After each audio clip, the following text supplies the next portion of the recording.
Hello student, good afternoon. Today's accountancy class 11 chapter number 2 part 3 जिसमें आपको basis of accounting आज का point है। The account board approach of accounting are cash basis and accrual basis. जो आपका basis of accounting है वो cash basis पे होता है, एक एक्यूरल बेसिस पे होता है। तो cash basis under cash basis transaction are recorded only when the cash are received और paid.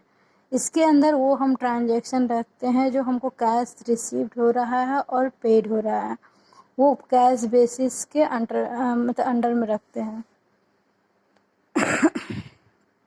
Accrual basis a distinction is made between the receipt of a cash and the right to received cash and payment of a cash and a legal obligation to pay cash। जब हम कोई भी cash को पे करने के लिए कोई हम रिसिप्ट रखते हैं ऑफ कैश, कैश का जो भी होता है रिसिप्ट कि हमें इतना पे करना है, इतना पे कर चुके हैं, उसकी हम रिसिप्ट करते हैं। तो right to receive cash and payment of a cash and legally, आप उसको लीगली आप पेमेंट कर सकते हैं क्योंकि आपके पास एक रिसिप्ट होता है कि हमको इतना अमाउंट पे करना है या इतना अमाउंट मैंने पे कर दिया है। ऑब्लिगेशन टू पे cash, thus under this system the monetary effect of a transaction is taken into account in the period in which they are earned rather than in the period in which cash is actually received or paid by the enterprises। और ये accounting period के under में दिखाता है कि आपने कितना earn किया है इस पीरियड में, या कितना रिसीव किया है, या कितना आपको पेड करना है इंटरप्राइजेस को। ये सारे रिसिप्ट के अंदर देता है कि आपको कितना पे करना है या कितना पे कर चुके हैं। ये सभी क्या होता है, एक्यूरल बेसिस पे होता है।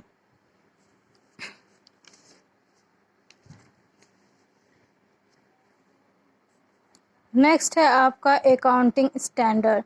अब अकाउंटिंग स्टैंडर्ड में क्या होता है, accounting standard are written policy documents covering the aspect of recognisation, measurement, treatment, presentation and disclosure of accounting transaction. ये एक तरह का पॉलिसी डॉक्यूमेंट होता है जिसमें सारे आपके इंफॉर्मेशन डिनोट किए गए थे, recognisation, measurement, treatment, presentation and disclosure. मतलब जितने कंपनी के जितने भी ट्रांजेक्शन या जितने भी वर्क हैं वो इसमें आपको शो किया गया रहता है अकाउंटिंग ट्रांजेक्शन के through. Final statement, accounting standard is an authoritative standard issued by ICAI। ये आपके ICAI के अंतर्गत इसको डिनोट किया जाता है। A professional body of accounting in our country, ये एक आपका प्रोफेशनल बॉडी है अकाउंटिंग इन आवर कंट्री। ये आपके कंट्री के लिए एक प्रोफेशनल बॉडी वर्क करता है क्योंकि इसको ICAI के अंतर्गत इसको मान्यता प्राप्त रहती है, अथॉरिटी दी गई रहती है कि आप फाइनेंशियल जो भी है फाइनेंशियल ट्रीटमेंट अकाउंटिंग से रिलेटेड आप इसमें शो कर सकते हैं। और जिसको ये अथॉरिटी नहीं मिल रहती उसको इलीगल माना जाता है। Need for accounting standard, accounting standard की ज़रूरत क्यों पड़ी। Accounting extend information to various user of information. मैंने पहले ही बताया कि इसमें सारे जो भी आपके ट्रांजेक्शन से रिलेटेड रहता है वो इंफॉर्मेशन इसमें शो किए रहते हैं। Accounting information can serve the interest of a different user only. इसमें आपके जो भी सर्व किए गए रहते हैं इंटरेस्ट ऑफ डिफरेंट यूज़र के, only if it is a position uniformity and a full disclosure of a relevant information. आपके फुल डिस्क्लोजर रिलेवेंट इंफॉर्मेशन होता है, इसमें कोई भी तरीके का आपको छुपाना नहीं रहता है, सभी चीज़ें आपको इसमें क्या रहता है, फुल डिस्क्लोजर मतलब पारदर्शी होना चाहिए। सभी चीज़ें आपको क्लियर डिनोट किया रहता है कि ये आपके अकाउंट में इतना ट्रांजेक्शन या बिजनेस में इतना लेन देन जो भी हुआ है वो आपको एकदम फेस टू मिरर के अकॉर्डिंग दिखाना पड़ता है। Goods and service tax, one country one tax. सभी ने जीएसटी के बारे में सुना है, सभी जीएसटी के बारे में कुछ ना कुछ जानते हैं। आपके भी बुक में थोड़ा सा इसके बारे में दिया गया है। GST is a distribution based tax on A consumption पे गुड्स एंड सर्विस। जीएसटी जो होता है गुड्स के कंजप्शन पे और सर्विस पे टैक्स लगती है।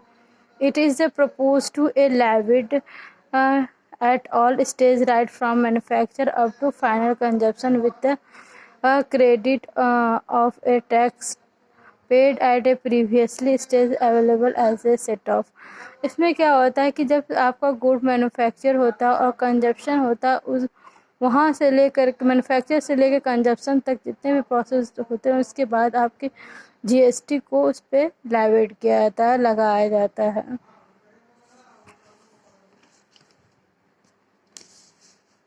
GST has a dual aspect with the center and state stimulously levying on a common tax basis। और इसमें क्या होता है कि डुअल एस्पेक्ट इसलिए दिया है कि सेंटर और स्टेट दोनों के थ्रू लगाया जाता है। There are three main components of GST which are CGST और SGST। GST Central Goods and Services Tax and State Goods and Service Tax। इसमें 3 कंपोनेंट दिया है, मैंने एक कंपोनेंट भूल गई हूँ, यहाँ पे आपको हम डिनोट कर दिए हैं। इसमें क्या होता है CGST आपका सेंट्रल गवर्नमेंट के थ्रू होता है और SGST जो होता है आपके स्टेट गवर्नमेंट के स्टेट के थ्रू होता है। क्या ये दोनों सर्विस आपके जीएसटी गुड्स और सर्विस पे ये दोनों जीएसटी लगता है। और IGST होता है इन स्टेट और आपके सेंट्रल गवर्नमेंट दोनों के साथ साथ लगते हैं।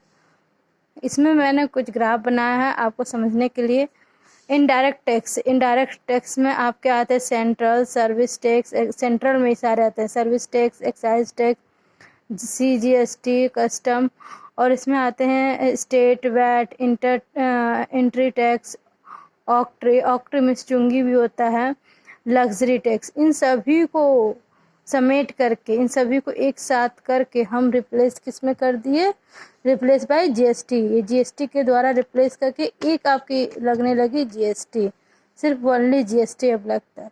डायरेक्ट टैक्स इनकम टैक्स होता है, इसमें डायरेक्ट टैक्स में आपका इनकम टैक्स आता है। जीएसटी इंटर स्टेट मूवमेंट, इसमें CGST है और SGST जिसको हम बताए थे कि लेविड बाय सेंट्रल गवर्नमेंट के थ्रू होता है और किसके थ्रू होता है, स्टेट गवर्नमेंट के थ्रू होता है। इंटर स्टेट मूवमेंट में आपका होता है IGST, इसमें क्या होता है levied by the centre and state concurrently. ये दोनों का साथ में होता है, सेंट्रल गवर्नमेंट भी और स्टेट गवर्नमेंट भी दोनों मिल करके इस पर लाइव करते हैं। Thank you, have a nice day. आपका ये चैप्टर यहाँ समाप्त हो गया। अगला चैप्टर मैं अगले पीरियड मतलब इसका जब टर्न आएगा तब आपको बनाना।